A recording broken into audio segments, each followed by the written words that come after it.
No Cifras e Safras de hoje, vamos falar sobre a sustentabilidade no agronegócio brasileiro. Como a agricultura brasileira lida com a preservação dos recursos naturais? Vamos saber se os produtores rurais estão mais conscientes sobre a necessidade de atender à crescente demanda da população por alimentos sem prejudicar o meio ambiente. Outro destaque é a sustentabilidade na pecuária do país. Qual é o balanço da moratória da carne imposta por governos e mercado aos criadores de gado que avançaram na região amazônica? Vamos ter um amplo debate aqui sobre os desafios da preservação da nossa biodiversidade, sem perder a competitividade no comércio internacional de alimentos. Eu sou o Celso Grise. Eu sou Luciane Miranda e começa agora o Cifras e Safras.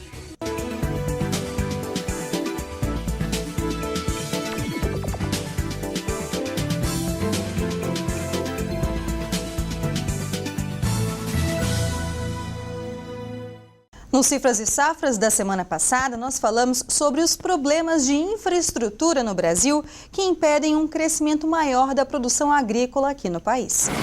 Apesar do Brasil ser destaque mundial na produção de alimentos, há gargalos de infraestrutura que impedem um crescimento maior e uma melhor condição para concorrer no comércio exterior. No transporte interno, há estradas precárias e perda de produto pelo caminho. Na exportação, poucos portos e dificuldade para o envio de mercadorias a outros países. Na estratégia de venda, limitação para armazenar os alimentos. Também no Cifras e Safras falamos sobre a política agrícola no Brasil.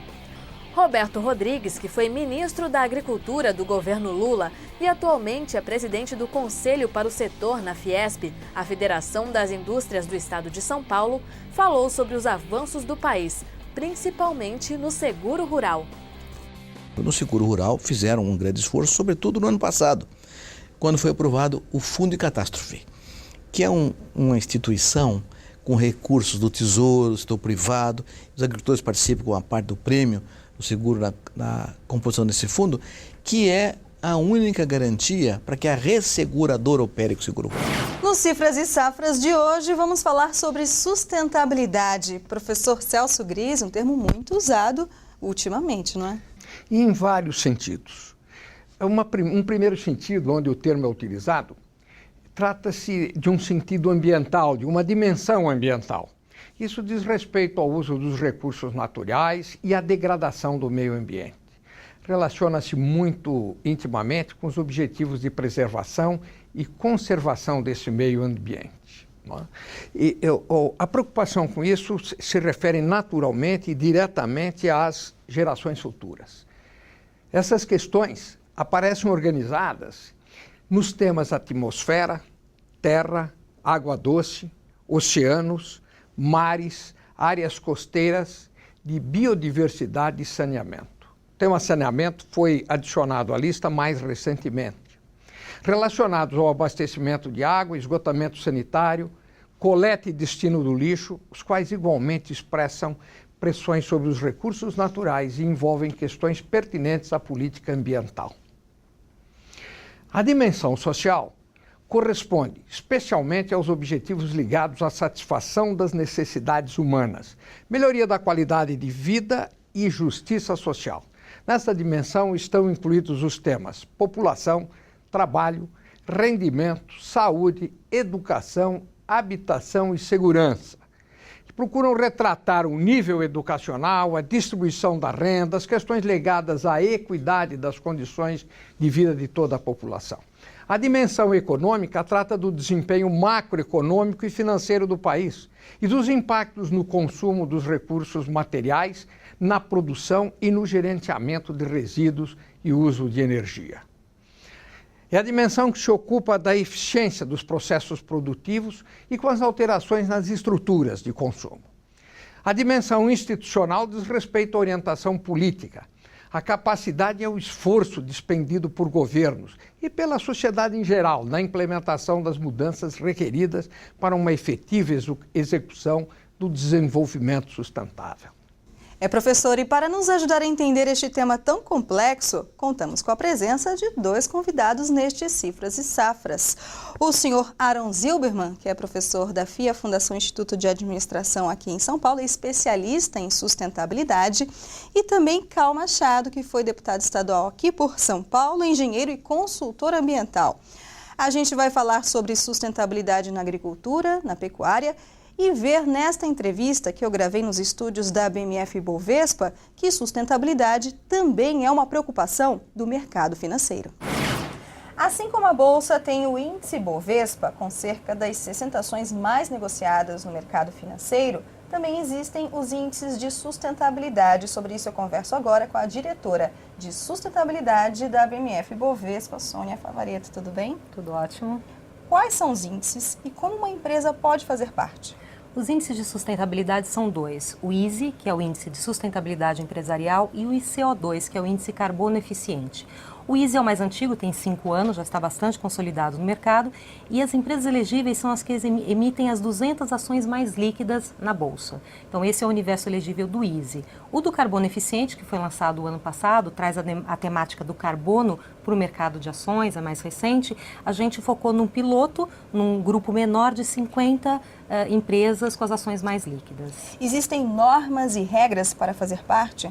Sim, a gente envia um convite, é a adesão voluntária das empresas, e uma vez que elas concordem em participar, elas têm que responder, no caso do ISE, a um questionário que procura mapear todas as práticas de sustentabilidade da empresa. Então ela tem que demonstrar as suas práticas, as suas políticas, e a partir daí tem toda uma avaliação que é feita junto com a FGV, o Centro de Estudos de Sustentabilidade. Para o carbono eficiente, basicamente ela tem que aderir e nos enviar o inventário de emissões de gases de efeito estufa, o que ajuda então a gente a entender como ela está gerenciando as questões de mudanças climáticas. O que é este inventário? O inventário é a pegada de carbono, é assim que a gente costuma dizer, quer dizer, quanto que a empresa emite de gases de efeito estufa para operar. Né? A gente sabe que nós, pessoas, indivíduos, para sair de casa, a gente pega um carro, já está emitindo por meio dos gases que esse carro solta, e a empresa também, quer dizer, para ela operar, ela também tem uma série de emissões. Então o inventário faz isso, ele coloca em números quanto em toneladas de carbono essa empresa emite. E a busca sempre é para minimizar esta emissão, ela ser menos emissora ou, num jargão mais popular, menos poluidora. As exigências da BMF Bovespa para as empresas fazerem parte desses índices vão além da legislação? Sem dúvida. Eu acho que nós, como Bolsa, temos um papel muito importante de ajudar na autorregulação, no desenvolvimento dos mercados. Né? Então, hoje, o que o ISE pede é o que a gente acredita que as empresas devem ter como benchmark, como melhor das práticas de sustentabilidade. E hoje, a gente não tem isso regulado em lei. Né? Então, é sim um exercício de ir além da legislação. Quais são as vantagens para as empresas e também para a sociedade?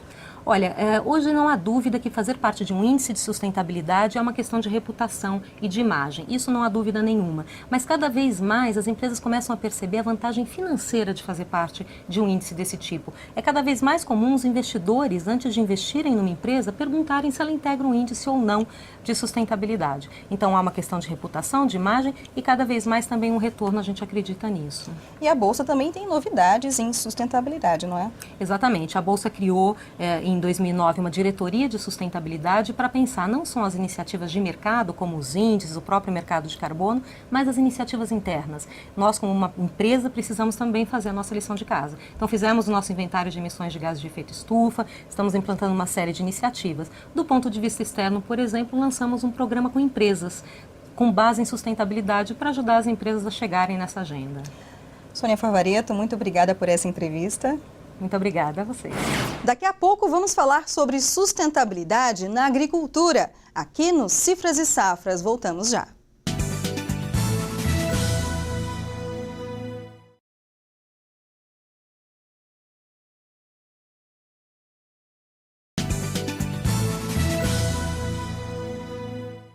Durante muitos anos, a agricultura no Brasil foi baseada em práticas danosas ao meio ambiente. O conceito de sustentabilidade vem sendo defendido há poucos anos, não só pelo belo discurso de preocupação com as futuras gerações, mas porque é necessário cuidar dos recursos para manter a produtividade da lavoura. A sustentabilidade na agricultura vai além do interesse de organizações ambientalistas. A maioria dos produtores rurais já sabe que não é inteligente esgotar os recursos naturais do local de produção. Contaminar o solo, a água, fazer uso inadequado de fertilizantes e pesticidas nocivos à natureza pode causar um desequilíbrio prejudicial à própria lavoura. O uso excessivo de um terreno sem os cuidados necessários pode causar erosão e o comprometimento da área para a agricultura. O desmatamento da mata próxima às plantações pode exterminar espécies de animais importantes para o controle de pragas. Ao mesmo tempo, o mundo espera da agricultura brasileira o aumento e a eficiência da produção de alimentos para atender a demanda crescente, principalmente nos países emergentes. O caminho para associar os interesses comerciais com uma agricultura mais sustentável é a pesquisa científica. E o desafio para estudantes, centros de estudos, empresas do agronegócio e agricultores é o desenvolvimento de produtos e práticas menos danosas ao meio ambiente, mas que garantam a produção de alimentos em escala comercial e competitiva com outros países. Professor Celso Grise, quem é o verdadeiro vilão da natureza? Não há dúvida sobre isso. O gráfico nos mostra com muita clareza que o vilão disso é o uso da terra e florestas. Veja nesta marca em azul como ela cresce durante os anos. Isso significa que o impacto promovido pela mudança do uso de terra e floresta tem trazido um aumento da emissão de CO2 muito grande em todo o país. Professor Celso, e as queimadas? As queimadas, Luciano, temos aí uma boa notícia para o telespectador. Veja como cai o número de focos de queimadas e de incêndios em todo o país. Ainda é grande, sem dúvida, mas houve uma redução acentuada desses números grandes que tínhamos no passado. A esse propósito, eu perguntaria ao Dr. Gal. Dr. Gal, as áreas de preservação permanente, as áreas que estão envolvidas na questão ambiental e que se quer estabelecer, para as quais que quer estabelecer alguns limites. Como o senhor vê este problema? É fundamental que se promova essa revisão do Código Florestal. Primeiro porque ele é de 1965 e a dinâmica não só da evolução genética, das práticas agrícolas, da necessidade, evidentemente, de produtividade agrícola, implicou em modificações no campo. Agora, nós não podemos, em função disso, desmatar de uma forma irregular. E também não podemos engessar o produtor de forma que comprometa essa produtividade. Essa mudança no código vai permitir essa equidade, esse equilíbrio. Evidente que a polêmica ela se sustenta, tanto por ambientalistas como por ruralistas, mas eu creio que caminha para um consenso e o país vai ganhar muito com a revisão do Código Florestal.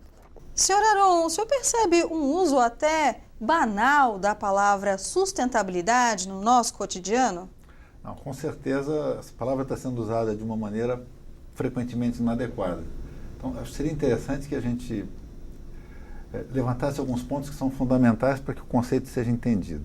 A maneira mais sintética de falar de sustentabilidade é pensar que sustentabilidade está associada ao respeito à vida, de todas as formas de vida, não só a vida humana, presente e futura. Então esse é um ponto fundamental. Falar de sustentabilidade é falar de preservação da vida. O segundo ponto importante é uma tensão que está presente em tudo, inclusive na discussão do Código Florestal, que é a tensão entre curto prazo e longo prazo. Quando se pensa em resultados de curto prazo, isso não tem nada a ver com sustentabilidade, tem a ver com negócios como sempre foram feitos. Pensar em longo prazo, pensar nas gerações futuras, pensar nos nossos filhos, nos nossos netos, nos netos dos nossos netos, isso é conversar sobre sustentabilidade. Um terceiro ponto importante é associar a sustentabilidade ao conceito de externalidade, ou seja, todas aquelas coisas que são provocadas por nossas atividades econômicas que afetam terceiros que não são consultados sobre isso. Existem externalidades positivas, existem externalidades negativas. A grande preocupação é minimizar as negativas e, quando elas são inevitáveis, mitigá-las. Um outro ponto importante é falar sobre stakeholder. Essa palavra está na moda, mas a palavra correta em português seriam partes interessadas. Toda atividade atinge positiva e negativamente muita gente. em muitos ambientes. E nós precisamos considerar todos na hora de desenvolvermos as nossas atividades. Então, basicamente, sustentabilidade é isso. Fundamentalmente, é respeito à vida, visão de longo prazo, preocupação com todas as externalidades e com todos os stakeholders envolvidos nos processos econômicos. Senhor Aron, o senhor acredita que os agricultores aqui no Brasil estão mais conscientes da necessidade de fazer uma atividade de maneira sustentável? Eu acho que seria leviano da minha parte responder de uma maneira muito assertiva, porque eu nunca fiz uma pesquisa a respeito disso. Então eu não vou fazer essa leviandade. Mas eu vou aqui dar um chute, tá certo? Eu acho que a maioria absoluta das pessoas em todas as atividades econômicas não está preocupado com sustentabilidade. Esse conceito, como você mesmo destacou, o professor Grise, é um conceito razoavelmente recente. Então eu acho que um programa como esse desempenha um papel importante de levar esse conceito para todo mundo. E se todo mundo pensar que, no fundo, nós estamos preocupados com a vida das pessoas, com a vida de todas as formas de vida, não só animal como vegetal, e estamos fundamentalmente preocupados com o futuro dos nossos netos, aí todo mundo vai entrar nesse barco da sustentabilidade entendendo que é bom e que é possível conciliar bons negócios, um ambiente saudável e uma sociedade equilibrada. Senhor Cal, o senhor concorda? Sem dúvida alguma. Eu tentaria agregar à fala do Dr. Aron o aspecto de que o mercado ele já reage positivamente a questões de sustentabilidade. O mercado financeiro, por causa do Pacto do Equador, ele já estabeleceu regras, os bancos, as instituições financeiras, elas também poderão entrar no polo passivo de uma ação, elas poderão ser corresponsabilidades se financiarem empreendimentos que possam provocar danos ambientais. Elas responderão por todos os crimes ambientais desses empreendimentos. Então, há hoje uma preocupação quando alguém vai a um banco